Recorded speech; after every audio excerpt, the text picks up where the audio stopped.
जय हिंद जय भारत। गृह मंत्रालय ने मिनिस्ट्री ऑफ होम अफेयर की ओर से वैकेंसीज निकाली गई है। 3717 से ज़्यादा पद हैं।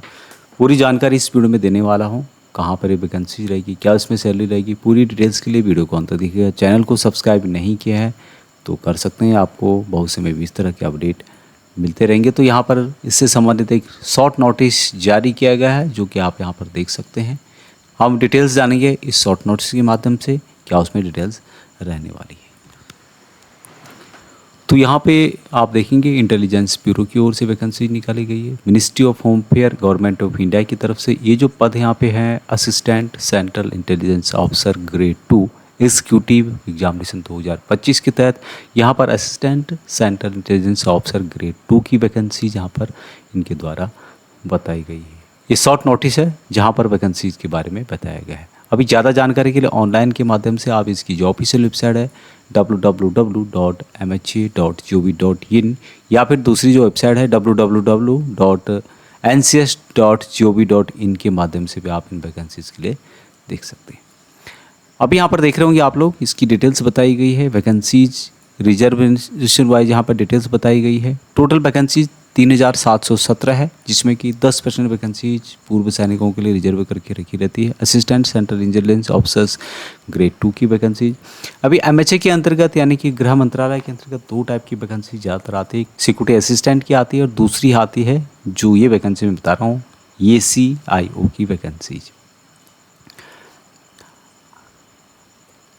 अभी यहाँ पर सैलरी जो आपको ऑफर की जाती है लेवल 7 के अंतर्गत 44,900 से लेके 1,42,400 रुपये तक एज पर।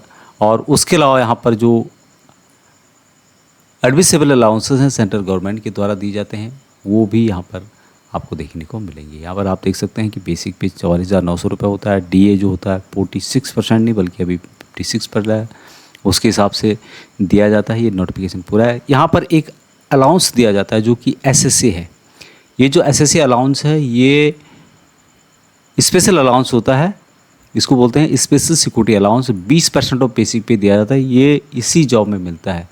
तो उसके हिसाब से यहाँ पर आपको सैलरी अच्छी खासी देखने को मिलेगी। उसके अलावा जो भी अलाउंसेस हैं, ट्रांसपोर्ट अलाउंस है, higher TPTA cities allowance, DA जो होता है, अदर प्लेसेस जो दिया जाता है, HRA जो आपको दिया जाता है वो यहाँ पर दिया जाएगा। अभी यहाँ पर एजुकेशन क्वालिफिकेशन क्या होना चाहिए। एजुकेशन क्वालिफिकेशन ग्रेजुएट और इक्विवेलेंट आपका होना चाहिए। किसी भी यूनिवर्सिटी, रिकॉग्नाइज्ड यूनिवर्सिटी से आपने किया हो तो ग्रेजुएशन ज़रूरी है इसके लिए। नॉलेज ऑफ कंप्यूटर का यदि आपको नॉलेज है तो ठीक है, भी सर्टिफिकेट यहाँ पर नहीं मांगा गया है।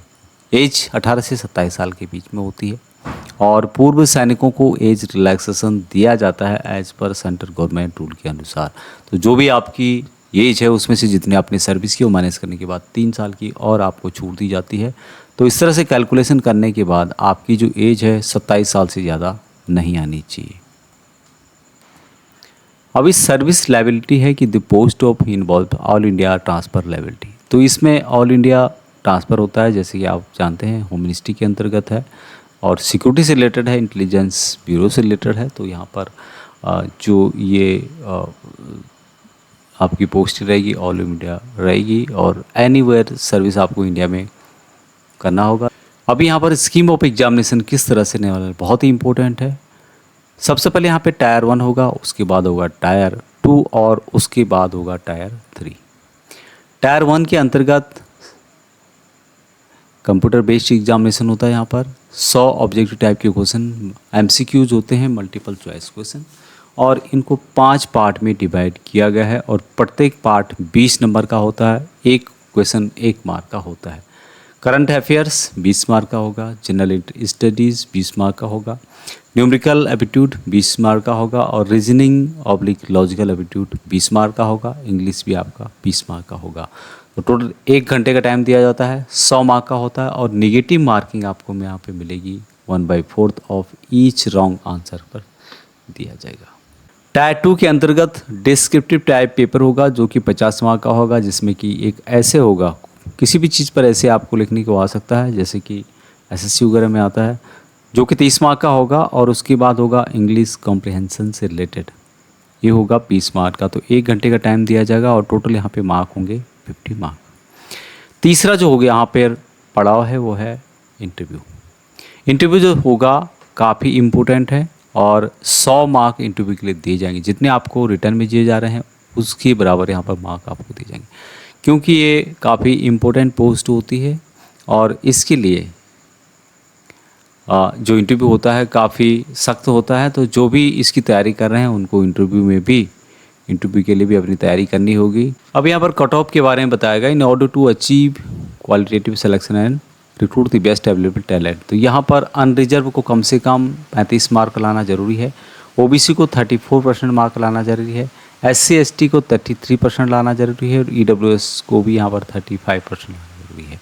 एक्स-सर्विसमैन के लिए मेंशन किया गया all ex-serviceman would be treated in their on category. तो पूर्व सैनिक जिस भी कैटेगरी में हैं उनको उसी के अकॉर्डिंग मार्क लाना ज़रूरी रखा गया है।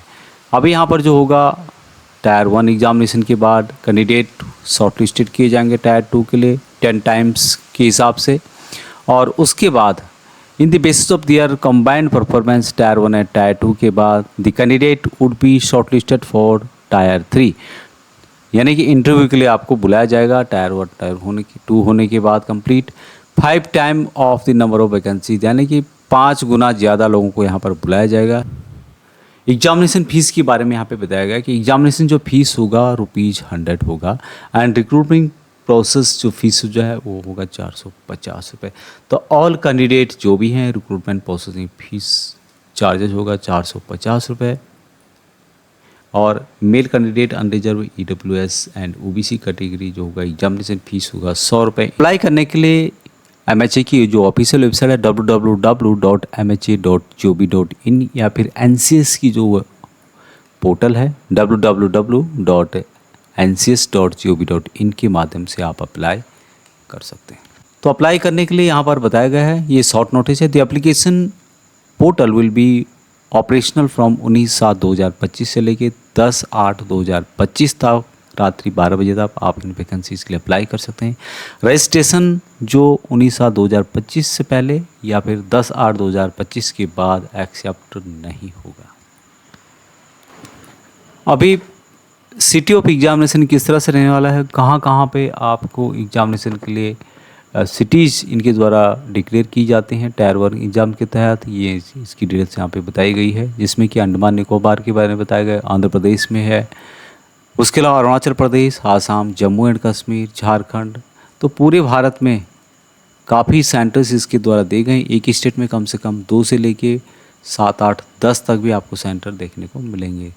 तो इस तरह से आप इन वैकेंसीज के लिए जो सेंटर्स हैं उसको भी देख सकते हैं। हालांकि ये जो सेंटर बताया गया इनके द्वारा ये पुराना नोटिफिकेशन है, लेकिन आपको इसी तरह के सेंटर देखने को मिलेंगे। हालांकि कुछ इसमें और भी ज़्यादा ऐड हो सकते हैं। ज़्यादा जानकारी के लिए आप इसके नोटिफिकेशन को रेफर कर सकते हैं। हालांकि ये एक शॉर्ट नोटिस है और जिसमें ज़्यादा जानकारी नहीं दी गई है। तो इतना ही। जय हिंद।